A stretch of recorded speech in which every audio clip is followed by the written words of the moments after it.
welcome to today's video. If you haven't checked out part 1, go and check that out. But in part 1, me and Katie answered the Instagram questions on all things, kind of pride, relationships, all sorts. So definitely check that out if you haven't already, and then come back to this one. And today we are going to be answering our own kind of questions that we've made for each other. So these are, again, on all things pride. We've got mainly about relationships, about stereotypes, all sorts. So if you'd like to hear a point of view, so I am a cis straight woman. I am something. Again, if anyone wants to help me figure out, I'd love it. I'd really appreciate it. We're on year 9 of questioning now, so excellent. I'm somewhere between lesbian, bisexual and cisgender. So we're going to be answering all you guys' questions, or all our questions that we've made for each other. So if you'd like to see us answer these, then just keep watching. We are also doing this as a mukbang, so we have pizza and donut time. So that is also why we're going to be eating during this video. It's my first donut time. It's the first donut time. We'll do that in the video as well. Also stay tuned to the end of the video. We're doing Katie's reaction to donut time, which is probably the best part of the video. So I'll leave a timestamp when you can fast forward just to that if you want to see that. But right, are we just going to go through these ones? Yeah. Okay, so these are the ones I've actually written. Do you think cis straight people should go to Pride? First of all, I think we should clarify the term cisgender in case anyone's not familiar. It just means that you identify with the sex that you were assigned at birth. For example, I was born as a girl and I identify as a girl. I use she, her pronouns. Therefore, I'm cisgender. That's the same as me as well. So, yeah. Do you think cis straight people should go to Pride? Absolutely. I think... Okay, good. Because I go, so otherwise it'd just be ruining your Pride. Yes, because there are so many reasons. First of all, from a completely educational point of view, I do think every cisgender straight person should attend Pride at some point in their lives, just to experience it, just to know what it's like, really. Second of all, you should show support for gay people around you. Amy has come with me for ages. I don't have many gay friends, if anyone wants to hit me up. This video is turning into Kate trying to get a date. Or just friends. I need gay friends. Just gay friends. Yeah, so for ages, I didn't really have gay friends, so my straight friends came with me. It was really nice that they showed support. Families, should go. Also, definitely look at your local Pride. So I feel like if you don't want to take your kids to, a big London, Brighton, whatever, the Chelmsford Pride, which is, our local Pride, is actually really lovely. It's very family friendly. They have really lots of different stalls where you can go and talk to people. They have a dog show. It very is, but that is such a family friendly thing. I think it's such a lovely thing, even if you aren't part of the community, to take your kids to, just to show them, just show them. Yeah, exactly. Just it's such a lovely. If you haven't been to Pride and you're thinking about going and don't know if going as a cis straight person would be good, it's such a lovely environment. And I think everyone always says what's your favourite part about Pride? It's honestly going with Katie, my friend Emily, people, my friends that are part of the community, to see them in a space they feel so ultimately just welcome and content and happy. That is the best thing you can ever see as your friend. That's making me a bit emotional. But it's the best thing, because you see them in a space where they feel welcome, whereas we've grown up in a small town in Essex that's not very open, it's not diverse, and I feel seeing you in that situation all the time, of you being in a place that's not very accepting, then going to the opposite of somewhere where everyone is accepting, is the most gorgeous thing ever. There are effectively 3 gay people in Billericay and I've dated them. So there is more. There are definitely more. It's just not the most... You had to find them. This is going to be a very serious video all the time, don't worry. I also just think we need to remember that just because people are straight and cisgender doesn't mean that they should be excluded, because otherwise we are as bad as the people excluding us. Obviously, there is not room for you guys in the community. I'm sorry, that is not what the community is for. No, exactly. But we shouldn't be oh no, you can't come to our event, because it's not. The event is a safe space Also, I've heard that this isn't from an LGBT point of view, but there's this really good book that I will leave on screen, so I can't remember the title of it. I actually lent it to Katie.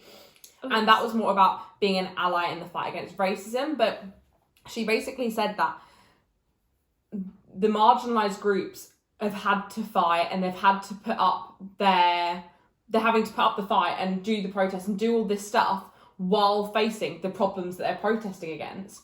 It's so draining and so tiring. If you can have someone come in and not take over, not do any of that, but help a little bit, just takes a little bit of the burden off. Like, if there's people out there that aren't facing the discrimination and everything, but like have people that can kind of help and just be like, we're here for you, and whatever you need, like, we're here to help, and we're here to fight as well. My final point on this, which I really, really want to bring up, because this is actually kind of controversial in the community. Asexual people and aromantic people are completely valid, and although they are considered to be straight, cis people, it depends on them, how they identify. For example, if you are heteroromantic, so you have attraction to, if you're a girl and have attraction to men, but you are asexual, you are still part of the community if you choose to be a part of that community. You don't have to be, but if you want to identify yourself within that, you are welcome at Pride. And you can still consider yourself to be cisgender and straight. Yeah, and same with transgender people. Anyone who's in the umbrella of like the LGBTQ plus community should be welcome. Everyone, just straight up everyone. And also, even if you're not part of the community, I think we've answered that yes, you are welcome to Pride. We want you to come. And you should want to show your support in any way you can. And if that means going to Pride, that's a lovely thing to do. Just know you're doing it for the right reasons rather than doing it to see a concert and to get dressed up. Like, make sure you're doing it. Show. Yeah, make sure you're doing it with good intentions. Make sure you're trying to learn and do like stuff behind the scenes as well as just going for a fun day out. Like, and if you're taking children, use it as a day out to teach them about different people and just the way the world is, I suppose. I'm so ready for this next question. So the next question is, what stereotype most annoys you? And I'm going to put this to Katie, because obviously to me it doesn't really affect me, but what stereotype as someone under the LGBTQ umbrella affects you the most? There's just so many. How do I pick? All of them.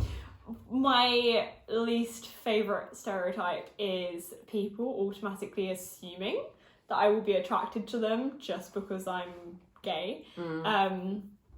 Just because you are a girl does not mean I am attracted to you. The same way I'm not attracted to every man. Exactly. This does not mean, like, for instance, I'm not looking at you in changing rooms. I'm really not. I have better things to be doing with my time. I just know that there are boundaries and consent, and if you are not getting naked for my purpose, then I do not if you went to a swimming pool where there was like, if I went to a swimming pool with men there, I wouldn't be like, oh yeah, trying to get with them. Like, that's not how the world works. You're not automatically attracted to everyone. We're also very over sexualized. People jump to the conclusion that when we come out, it's because we're thinking about sex. It's not. I knew that I was gay from 11 or 12. I was not thinking about sex. No. I was a child, a literal child. That's the thing. I think it's never too early to know as well. I think this is a great way that I want to put this out. It's not really relevant to any of the questions we're talking about right now, but when people say, like, when Katie came out, people were like, how do you know? And Katie was like, how do you know you're straight? That is the best comeback ever, because it's so plainly simple. People know they're straight the same way you'd know if you weren't. It's a valid question. I understand that people are curious about it, but I just like want people to consider that everything you think about as a straight person, about how you know you're straight, when you first get your first crush on a boy if you're a girl, or vice versa, the same thing happens to us. Some people discover later in life. I have a friend who dated boys all her life and then got married to a girl, and she had no idea that she was bisexual until later in life. Equally, that's okay. Some people know as children. I have a different friend who knew from the age of like 5, because her mum used to say to her, oh, what do you want to do when you grow up? And she used to say, I want to marry a princess. Oh, like, that's so cute. Ironic. That is really sweet. Should we go on to the next one? Yes. Do you think there is more pressure to go all the way, and what does that mean for you? So, as I said in the other video, this may not be appropriate for children, so definitely watch this if you're an adult, and if you're a child watching this, then don't watch it. Then turn Skip off. forward. So I put this in a way that, obviously, as a cis straight person, I could be dating a guy, whatever. We spoke a lot about sex and stuff in the first video, so definitely go check that out if you want to. That, for me, I can do bits with someone. We're going to use Love Island language here. I can do bits with someone and not go all the way. But obviously, we're going to say, for an example, in a lesbian relationship, that's different because your bits are sex. Yeah, I mean, we are specifically talking about lesbian couples here because obviously what you can talk about. Well, yeah, but also gay men do still have an element of penetration. Yeah, true. So they are similar to straight couples in that respect. Yeah. Also, that's why there, as far as I know, there is an age of consent for gay men, but there isn't for lesbians. That's strange. Or at least that's the way it used to be. That's crazy, isn't it? Yeah. Because I think by law, sex is a penis entering a vagina. Well, no, the age Or of is it- consent, when homosexuality was legalised, the age of consent for gay men was higher than for straight couples. That's crazy. But there was never one for lesbians because there is no... Oh my gosh. That's why a lot of people have the impression that, lesbians can't be raped or can't rape other people because it's not real sex. That's crazy. I haven't thought about this. It's a really dark turn. I hadn't ever thought about that. So do you feel like there's more pressure to go all the way? Or not? Obviously, there should be no pressure ever, and do have sex when you're ready, and don't let anyone. I think you got a right to consent in whatever. For sure. I think for me, potentially, it almost didn't seem like it was as big of a deal because it didn't feel like it wasn't as scary. Yeah. I knew it wasn't gonna be the same as my straight friends who told me about their first time where it was painful and scary. I knew that it wasn't, and I didn't necessarily feel that pressure, maybe just because I had a really understanding partner. I don't know, but I think there is a lot of pressure that we go straight into sex because there isn't a kind of middle ground.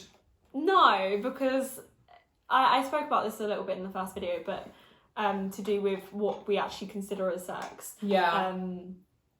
We can have sex with no element of penetration. Yeah. It's still sex, it still counts. Yeah. But for me doing that counts as sex. And we're saying that it sex does not. obviously a very relative. I think in the modern day, how it should be, is sex is quite a relative term. Not everyone has the same definition of sex. Yeah, and I feel that's the way it should be, because then everyone has their boundaries and what they consider is right for them. And that's ultimately, you need to do what's right for you, what's right for your partner, and what's right for you guys together. There are so many misconceptions, and I'm not going to go into detail about how lesbian sex works on this video. But if you do have questions, let me know. I'm happy to answer them. The next question I wrote down is, do you think dating apps, so say if Katie was using Tinder seeking out girls... Katie is using Tinder. Katie is using Tinder. Do you think people are more looking for serious relationships or hookups? Because in the way I think stereotypically it's looked at is if I'm on Tinder, the girls are looking for serious relationships and guys are looking for...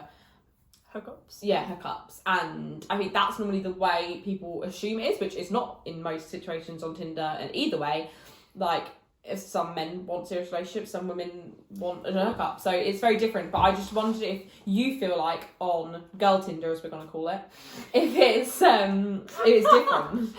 I think my experience with Tinder is that 90% of me scrolling through is couples looking for a threesome, which is fine. That does come up on my Tinder as well. Yeah, I'm not surprised. But that is, their safe space. That is their way to look for it, which is absolutely fine.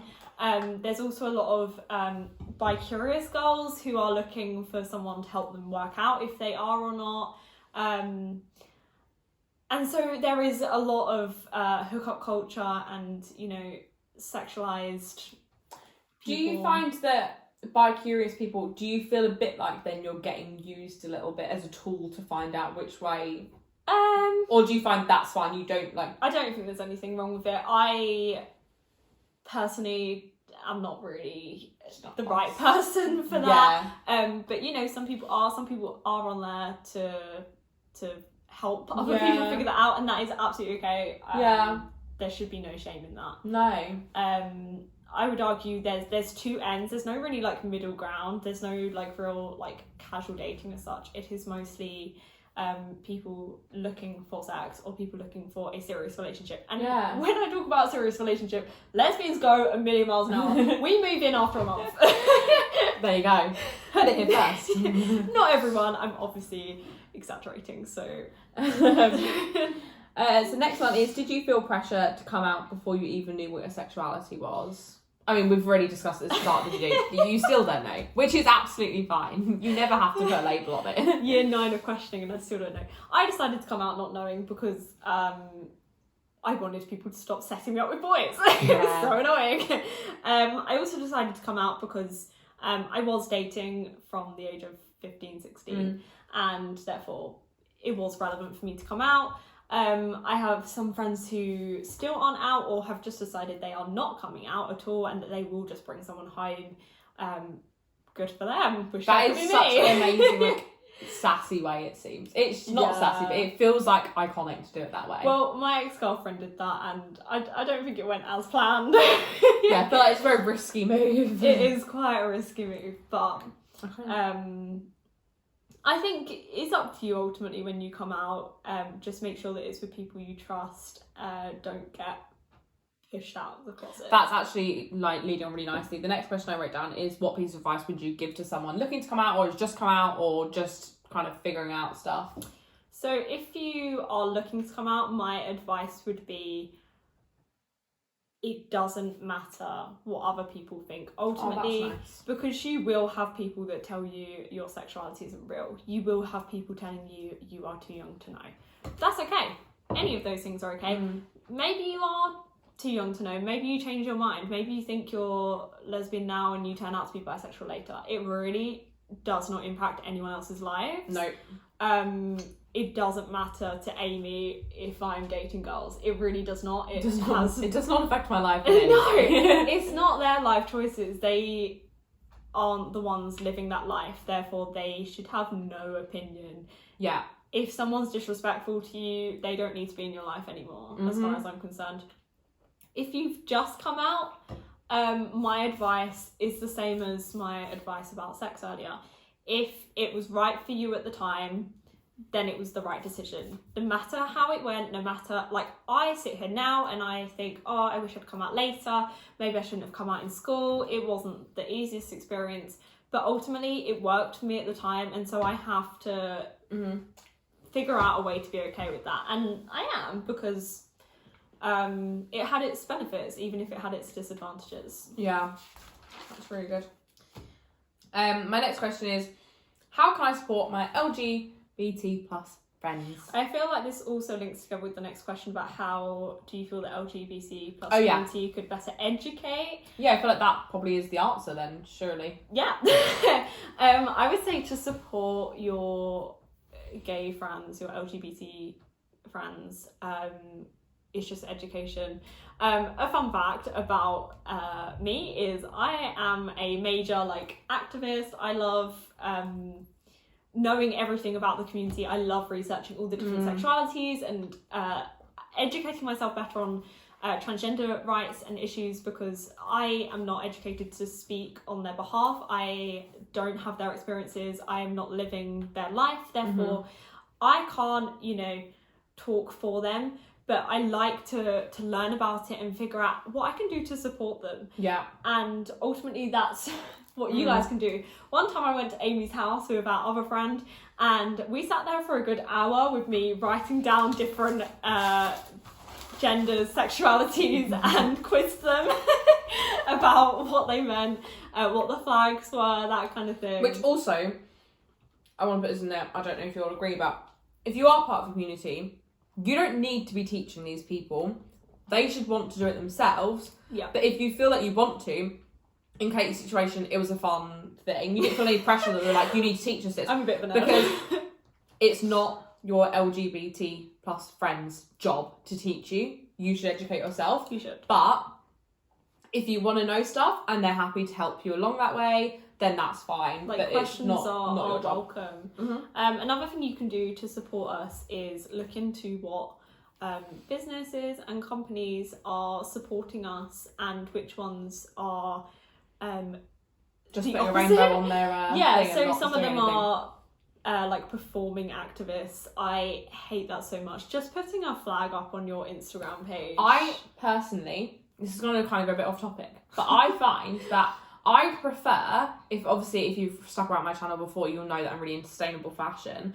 I hate it. I prefer if companies were just outright not sustainable rather than being like, this is green and recycled, and it's not. It's like, don't show to get money, because ultimately that is, if they're putting a rainbow on their logo, they want to attract more business. If they're not actually doing anything behind the scenes to affect that, if they're not employing people, if they're not seeking out to help in different ways, I personally get more angry about that. Also, if you work in a company and you're being used as the token lesbian or the token gay man, that is not your job in the company. It is not your job to show that the company is diverse just because they have one LGBT person in their company. The same as, you know, when schools like put the like one person who's not white in the forefront of all the pictures just to show that they're a diverse school. I mean, that's what we did because we live in a largely predominantly that goes. I feel like the whole you can't feel like the token gay whatever works in any marginalized group. If you are that person that you feel like you are, but they're not actually supporting you, that's not okay. And also, if they're saying to you, oh, it's Pride Month, do you want to sort out all the Pride stuff? That's not your job. No. That's not your job. And it's not your job, again, it's not your job to educate people. If you're getting that forced upon you, that's not okay, and that's not your role. Equally, if your company is putting up a flag in the UK branch, but in other countries they're not because they're too scared. Gosh, I never thought about that. Yeah, they're not supportive. No. If you are truly supportive, you are willing to speak out. Also, if anything, it's needed more in the countries where it's not accepted. It frustrates me when they're like, oh, we'll put one up in England. Well, yeah, we live in a country where gay marriage is a thing, where, you know, there's still a lot of work to be done, and I'm going to talk about this later. But, you know, it's not the same in every other country. We have come so far here, and other countries still, you know, you can be killed for being gay. Like, I saw a TikTok, I'm a big TikTok fan, the other day about a gay couple saying all the things that we have to do as LGBT people. It's a little thing. You can go on holiday wherever you want. Yeah. You might have to think about covering up to be respectful for... in certain places. Yeah. But we have to think about, if we go on holiday, are we going to get killed? Yeah, that's disgusting, and something that obviously... shouldn't be a thing. It shouldn't be a thing, one, and is absolutely heartbreaking that I've never had to think about that before. Yeah. But that's shocking. There's and I've never thought about that, and that makes me really upset, and I'm just going to cry a little bit. This is a question for you. How would you feel if someone of the same sex tries to hit on you, / if they thought that you were gay? We've had this happen. We have had this happen. So I think it was the last time I went to Pride, so before the pre-pandemic, I'd gone to Pride. There was quite a big gang of us, and me and Katie were standing having a chat, and someone came over to me and was like, I really like your boots. That's how it happened, wasn't it? And I was like, oh, thanks, they're from eBay. And then she said, are you guys a couple? And we were like, no.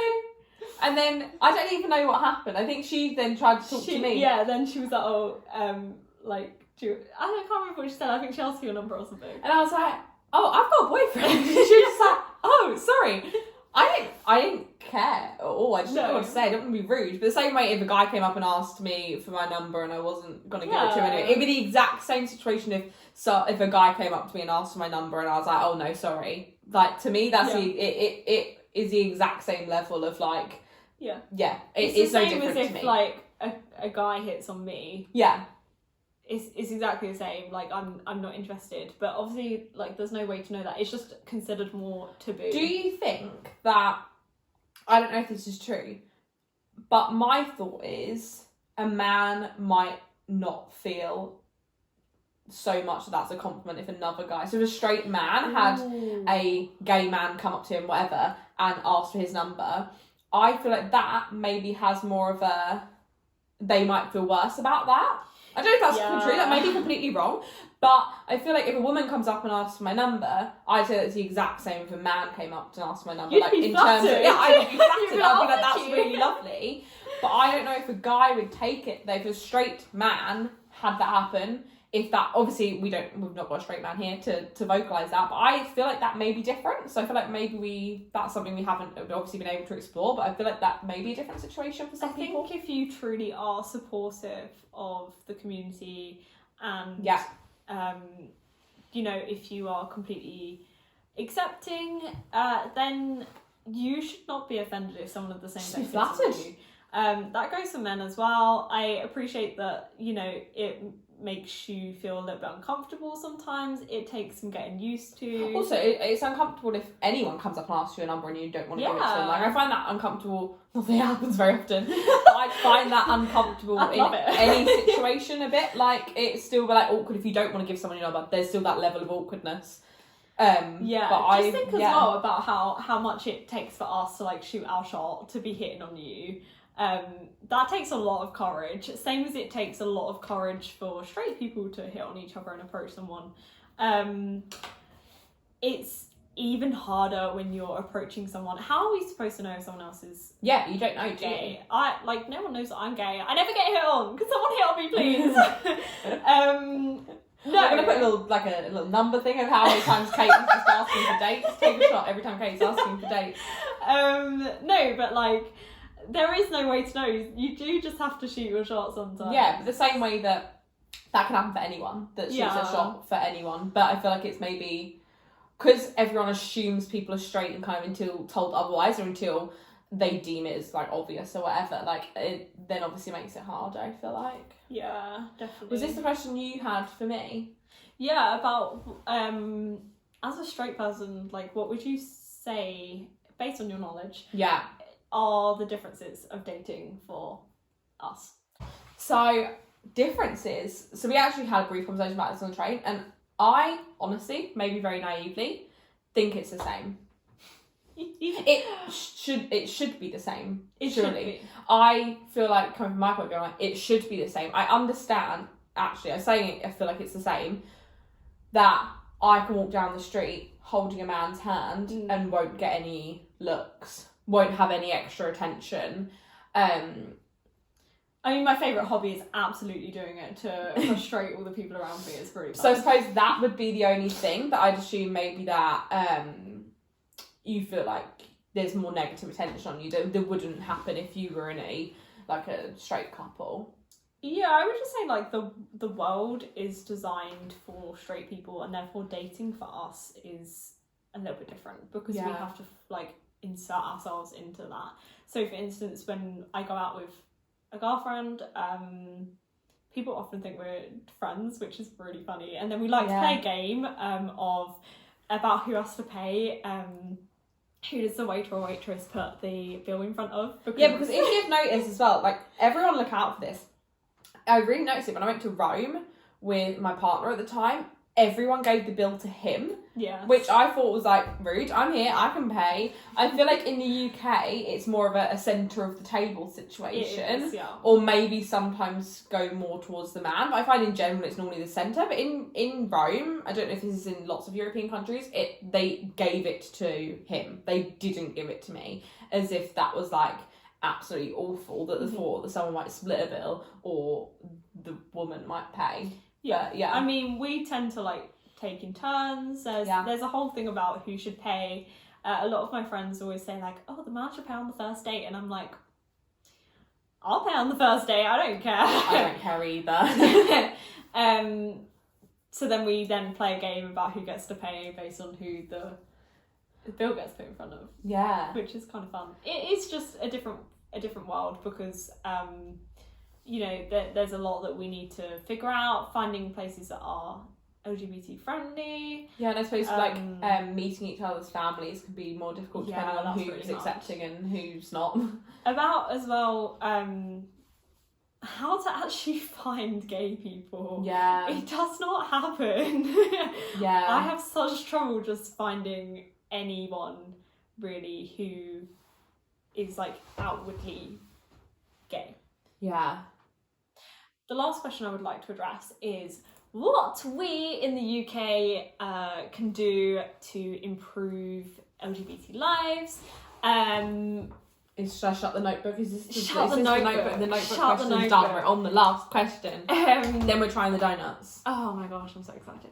Okay, so a lot of people think, why do we need Pride in the UK? I'm going to get a little bit ranty. While she rants, I'm going to organise who the donuts to. Okay. Yeah, a lot of people think, you know, Pride isn't necessary here because we have gay marriage and that's the end of the battle. It's not. Spoiler alert, it's really not. For instance, all you need to look at recently is how, thank you, how London Pride was cancelled because of the pandemic. Interesting, isn't it? That the Euros went ahead, football events have all been taking place, literally everything is going ahead, but Pride can't because, you know, of the restrictions, it's not safe. My thought is, a lot of people would say Euros, football, whatever, making money. I can imagine that Pride makes London a ridiculous amount of money. For sure. If you think of like all of the bars, all the restaurants, all of like just everything, that surely like Pride is like good. Like obviously this is talking from a literally like not like it's not important, but a lot of people's reasons why the Euros went ahead because of the money. Then surely that makes it even more stupid because Pride would be earning London money too. Like I think this indicates to me that we still have a homophobic government. I mean, it is no secret that they're not exactly the most liberal. I, particularly as a gay person, do not appreciate our government. We're not going too much into politics here. No, we won't. But there is still a lot of work as a lesbian / bisexual / whatever I am. It's so much easier than transgender people or people under the transgender spectrum. Yeah. Non-binary people still don't have the recognition they deserve. There are still so many people who refuse to use the correct pronouns for people. For instance, I remember our friend in school, when he came out, people literally just used to go to him and dead name him just to upset him. And for those of you who don't know what dead naming is, it's using their the name that they was assigned at birth that they no longer use. Yeah. Don't do that. No, don't. It used to really upset him. It was the most frustrating thing. I just can't understand how that was still allowed. No. Schools need to have things in place for students to be able to change their gender, their name, and students should be punished for dead naming or using the wrong pronouns. And equally, they need to be punished, and I feel like need to be punished as much. If someone was being very outwardly racist at school, that would get called out. I feel like there's no question that would get called out. If someone's being outwardly homophobic, I think that would get, not in all schools, obviously this is very particular, but I think that probably wouldn't get punished as harshly, would you say? Like if someone was, then I also feel like gay jokes and things like that are such a commonplace at school that it's like that shouldn't be, obviously, and I think should be punished up there with the same amount as a racist joke would not be accepted. Like it's not okay. I watched like people say homophobic things to me and teachers would watch that happen and do nothing. Yeah. And to me that's just disgusting that like I was made to feel dreadful at school and the teachers would do nothing about it. Also, surely that comes down to government and like what the policies are, and like obviously very particular in schools. But if there's like more a structured higher up above the schools and the school boards and all that sort of thing, that they should have a structure for what to do in them situations and just be more like LGBTQ plus friendly to that. Yeah, as a whole.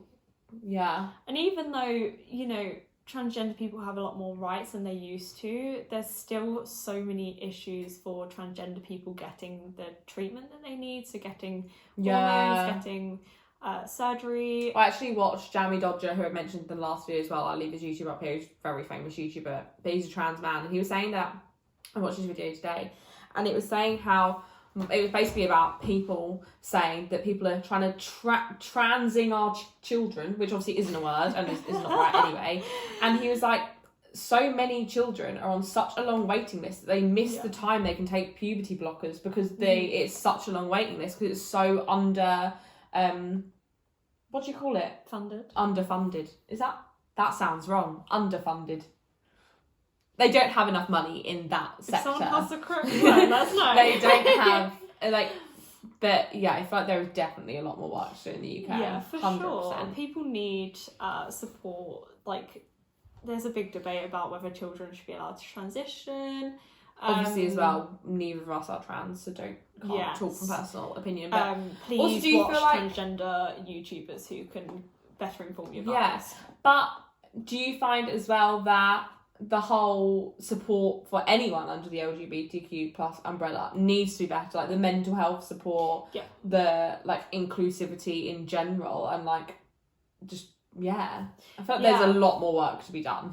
Yeah, no, for sure. And I'm not entirely familiar with everything that needs to be done in our society. I can just speak from my own experiences, which is that there is not enough support for us. School did not help me. And I just feel like there is still so much work to be done. The fight for marriage equality has ended, but there's still lots of not fights. the end. Yeah. That's not the end. I'm so happy that I can now get married, but there's still work to be done with life isn't just about marriage. Well, no, but even then you have like a lot of churches can like choose not to or like discriminate against that. The whole discrimination thing in general is not okay. Yeah, and I do personally believe that churches should be allowed to choose whether to do same-sex marriages. If you don't agree with that, that's for reference fine. Katie is a Christian. I am a Christian, yeah. And that's fine if you don't agree with it, but there are some churches that I know that want to and can't. Yeah, that's crazy. Yeah, there's still so much that needs to change. But that's my political. That's the rant. We're going to try the donuts now to finish the mukbang, and Donut Time actually is a good company to support because they had a Pride donut, which we missed out on because it was for Pride Month, and I know some of the money made from the donuts was going to Pride. So support companies that are supporting every place. Every people. Oh my gosh, these look so good. So I'm going to show you this. So I got the Biscella, which is a Nutella and Biscoff one, and also Stranger Rings, which is Nutella and Oreo crumbs. What did you get? Do you know? This one, I believe the red velvet one. Yeah. That you got. These are both, Katie's one's both vegan, even though she's not vegan. No, I just ate meat. What? So ate meat pizza. And it's some sort of blueberry. It's like a violet Beauregard one, and it's like blueberry. It. So okay, yeah, what one are you going really for first? I might take a bite of both. Go for it. I'm going to take a bite of both. So I've had the Stranger Rings one loads of times. This is my favourite, but I don't know if I've had the Biscella one before. Look how red this is. Oh, I didn't get any Nutella. They're such good donuts. Donut Time is in London, so if you're ever in London, there's lots of branches. They are huge. They are massive. The Stranger Rings one's always my favourite because it's so chocolatey, but I do have a glass of milk with it. Oh my gosh. How do you feel about your first Donut Time? I'm happy with my life. Well, I definitely got chocolate in my teeth, but I haven't done the other one, hang on. you try the other one while we finish it. If you have any questions, leave them in the comments below. Drop us a DM on Instagram. If you found this video helpful, definitely share it with your friends. And share it with people that might just want to learn a little bit more from kind of point of views of, just learn more about it. How is that one? They're huge and hard to eat because they're so big. Definitely not a good thing to eat on camera. No, it's all over me now. Hey, if anyone wants to date me, this is what I look like eating a donut. How is that one? It's beautiful. But yeah, I definitely think supporting companies that are supporting the LGBTQ plus community is great. So Donut Time is great. I know they do some work. So that is really good. But that is it for today's video. Apologies for how long it is. If you do like these sort of mukbang kind of talking about different topics, then definitely let us know and we can do some more. And yeah, subscribe if you're not already, and we'll see you in the next one. Bye. Bye.